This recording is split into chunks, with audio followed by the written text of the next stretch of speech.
Begin the history of all the characters involved in the Bragg Hoghland Store from the 1800s to the 1990s when the owner Ray Hoghland died and the store and gas station left to wither away.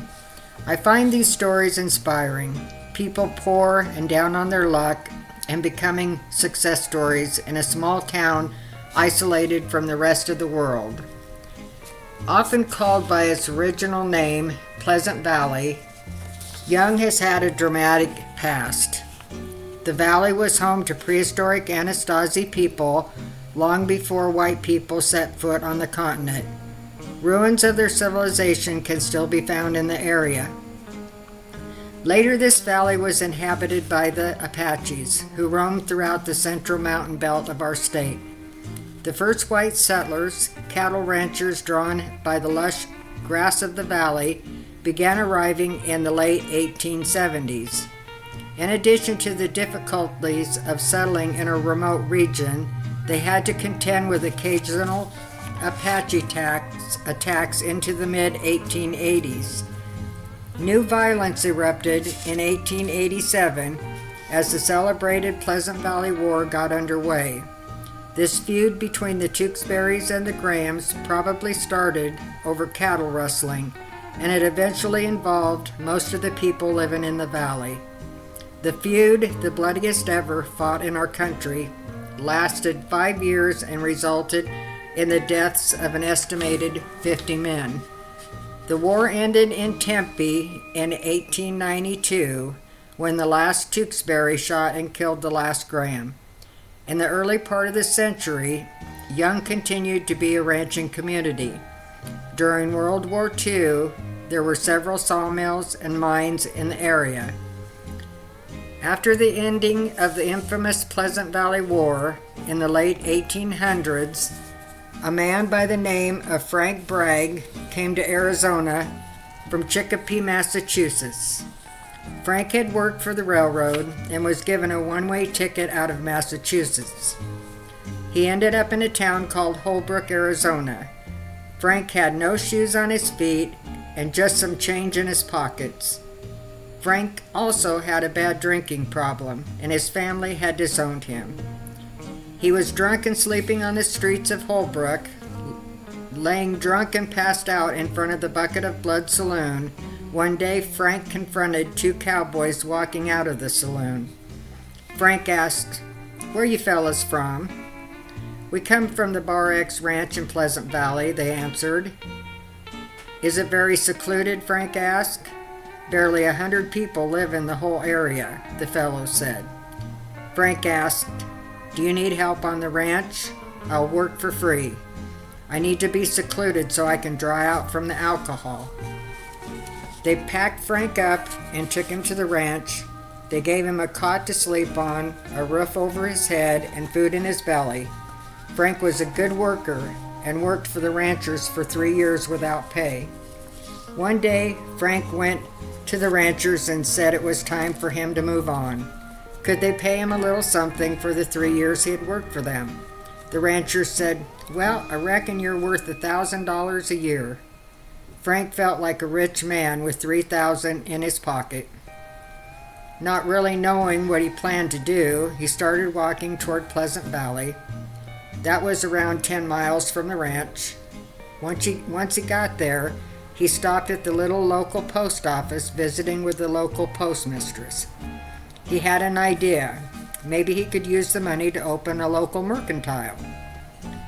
Frank started to build the Bragg store near the post office, a good location since all the people of the area came to get the mail. The store was amazingly successful. In such a remote area, the Indians and the ranchers would load their mules up with supplies to last them all year. The only other option they had before Bragg built the store was to ride to Holbrook, 100 miles away for supplies. The Pleasant Valley War had ended by 1898, not long before Frank Bragg arrived, and the dark cloud of the past still hung over the valley. Frank took a big risk to spend his money on this mercantile business. This was more money than he had made in the last 20 years. Frank had made a decent living for a few years. Then the county decided to move the road going through Pleasant Valley. It had quite an impact on his business. Frank watched to see where the road was going to end up, then decided to buy a corner piece of land that once was part of the Graham Ranch. He purchased the land by a man named Ted Spurlock, who had homesteaded there. Frank paid $350 for the bare land with a little cabin that had been built on it. Frank proceeded to build another store called the Bragg General Store. Once the store was built, he put up one gas pump, put in a well and water storage tank, and built the fuel building. He filled the store with goods and opened for business. All the supplies and mail had to be delivered by mule across the mountain range just to get here. Once the store opened, the post office followed, and they connected the post office to the store. His new location was perfect because the new road came almost through his property. Our research has found that one day Frank went to Globe to the hospital and never returned. Frank Bragg died in 1933 at the age of 66. He had to have his leg amputated and got infection, and 9 days later had passed away. Since Bragg had never reconnected with his family, he had left the store to a store employee and friend by the name of Mike McAuliffe. Mike had the store for just a few years and had a massive stroke. Ray Hoghland then purchased the store from Mike McAuliffe in 1937.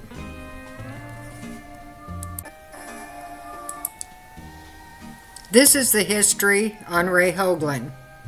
Ray's story begins in a small West Texas town about 150 miles west of Fort Worth. He was one of 10 children born to William and Cora Hoghland. Ray grew up in a cotton patch on a 350-acre combination farm and ranch.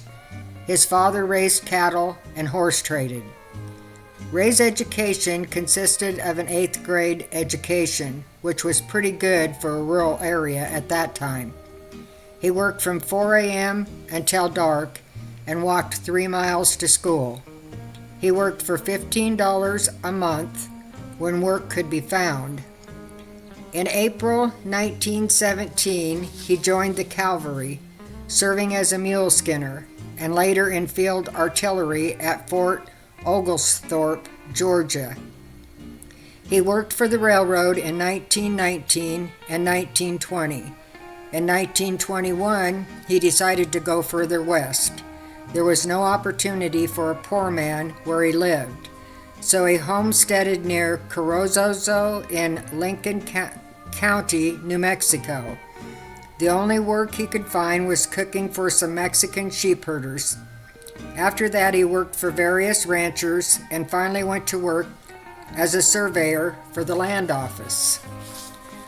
One day, it was his job to take an injured man to the hospital on the Indian reservation. There he met Beth, who was a nurse for the Mescalero Apaches. After 3 months in a whirlwind courtship, they were married. In 1937, Ray ended up in Pleasant Valley and bought the general store from Mike McAuliffe. Ray was the epitome of the country storekeeper. In good times and bad times, the local residents had always been able to buy on credit and pay when they felt like it. Before and during the war, when the sawmills were open, his business boomed, making $100,000 annually. He was busy night and day, hauling lumber out and supplies in. Of course, Ray did not clear this much income because of the cost of hauling, and the bad debt his customers did not pay ate away at his profits. Ray's story is also an inspiring story, from poverty to persistence and hard work to end up being the most prosperous businessman in the area. We were able to get a few stories about Ray Hoghland from the old-timers who have now passed away. Story one that was told by an old-timer was that Ray had been a wanted man in Texas. When Ray was in his 20s, he was quite a gambler and drinker. Ray had gotten in a brawl while he was gambling, and a gunfight occurred, and that Ray had shot a man, so he had fled from Texas to California. I questioned the story because everyone that knew Ray said he was a wonderful, generous man. But while I was digging into barrels of 70 years of paperwork left down in the dungeons, I came across the indictment papers from Texas to Ray Hoghland. When I found these papers, I also then talked to a relative that came to visit us, and their dad came to visit Ray every summer when he was a young boy. He is now in his late 90s. He verified that story was true, that it was self-defense and nothing ever came of it. Ray ended up here in Pleasant Valley, one of the best places to never be found. Story two, told by an old-timer, is my first introduction to Ray was in May of 1956. I was a young man working for the Forest Service. Ray was generous. He seemed he had an affinity for the young, starving Forest Service men. Whenever one would come into the store for provisions, he would sometimes throw in free items like free candy bars. Unbeknownst to us, the candy bars were way outdated and would sometimes contain a worm or two. Story three, told by an old-timer. Ray always wore bib overalls containing lots of pocket storage. One use was for his personal bank. He had like 3 billfolds stuffed with bills. When making change, he would check each billfold and one's presents. They were so stuffed he could barely fold them. I made a comment once to Ray. I said, "Ray, if you keep doing that in front of strangers, one day someone is going to rob you." It never did happen. Another trait he had was testing one's honesty. He would do that by proposedly giving you more change than you had coming. If you didn't acknowledge the supposed mistake, you were on his unwanted friend list. He trusted most people, to be honest. When one drove up to the hand-operated gas pump, he would stay inside, taking your word on how many gallons you pumped. We all teased Ray about his raggedy shirt. We would say, "Why don't you buy a new shirt from your store?" He would just say, "Maybe in another year or so." Story 4, told by another old-timer, was one time I went in to buy an item, and I can't remember just what. He thought for a minute and said, "Let's go in the back and look." He had added small rooms in the back through the years, which us locals called the dungeons. We looked through every room and finally located the item. I asked him, "How much?" He said, "Let me think. I believe I bought it back in the 30s. I reckon I will just charge you what I paid for it back then." That was the kind of disposition Ray had. Story 5, from another old-timer. The story was told to me. This is one of the old-timers talking by Ray's younger brother Glenn about why he, Ray, and his wife Beth found their way from Texas to Arizona. Glenn said that in Texas, Ray was a gambler, and Glenn was Ray's valet. So Ray could gamble day and night. Supposedly, during a game, there was a confrontation, and Ray shot a man. So they left Texas and headed west. Story 6. Beth, Ray's wife, was a nurse and performed much-needed service for our community. One incident was nursing a young girl who burned her leg after falling into a campfire. For 6 months, Beth tended to her. The girl was bedridden, and Beth cared for her at no charge. That girl later became my wife of 50 years. Story 7. For years, Ray kept bulk cheese, bologna, and bacon on a counter. alongside the hand-operated slicer. Finally, the county health department informed him that was not sanitary or healthy, so he looked for a couple of used propane refrigerators to keep perishables. Finally, we had fresh meat and cold soda pops. This was before we had electricity in 1965. These stories from the old-timers are priceless, since they have now all passed away, taking so much history with them. May they all rest in peace.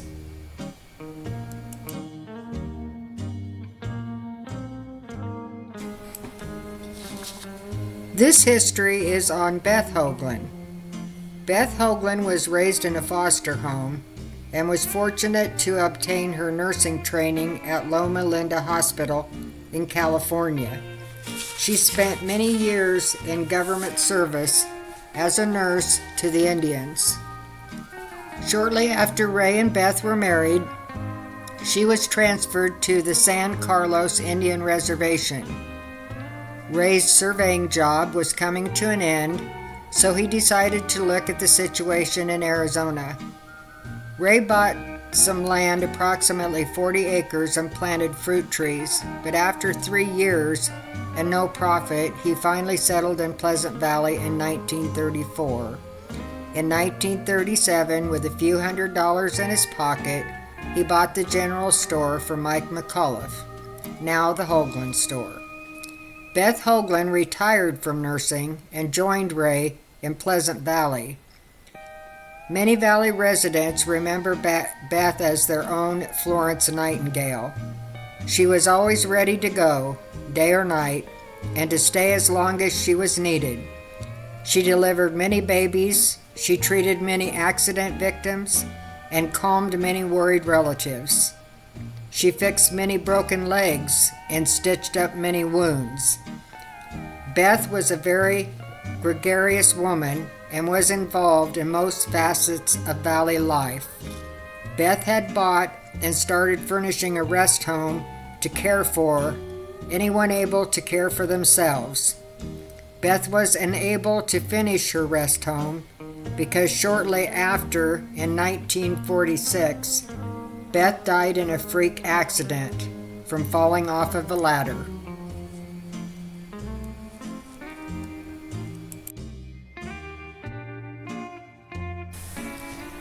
Glenn Hoghland, Ray's brother, came to Pleasant Valley in 1940. His plan was to help Ray with the store, but Glenn decided in 1942 to serve his country and enlist in the Army. After Glenn served his time in the Army, he returned to Pleasant Valley. Glenn was a simple man, and working in the store was not his thing, so his job was driving the truck, delivering lumber, and going to the nearest town to pick up supplies. The nearest town was almost 100 miles away. This was not the perfect job for Glenn either. While in the Army, he had contracted malaria, and it seemed to still have an effect on him. He had trouble staying awake, a real problem for someone driving a big truck down treacherous mountain roads. The townspeople said many times they would pass the truck parked on the side of the road, with Glenn laying under the truck sound asleep. It took days to get the supplies and return them to Pleasant Valley. Glenn spent the rest of his life helping his brother, and in 1982 his brother Ray passed away. Glenn then inherited the store. Knowing he could not run it alone, he decided to retire. Then Glenn passed away a few years later. Ray and Glenn both said they loved this valley and would never leave. They spent the majority of their lives here and never left. The Bragg Hoghland Store was the heartbeat of this small, remote Arizona community for nearly 60-plus years. Many generations walked through these doors. When Glenn passed away, the store was left locked up, lonely, and empty to melt away in the Arizona sun.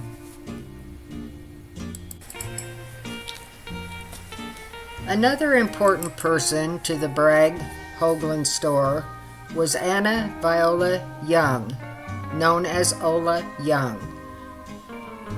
Ola was Pleasant Valley's first postmistress. Eventually, the settlement within Pleasant Valley was named Young after Miss Ola.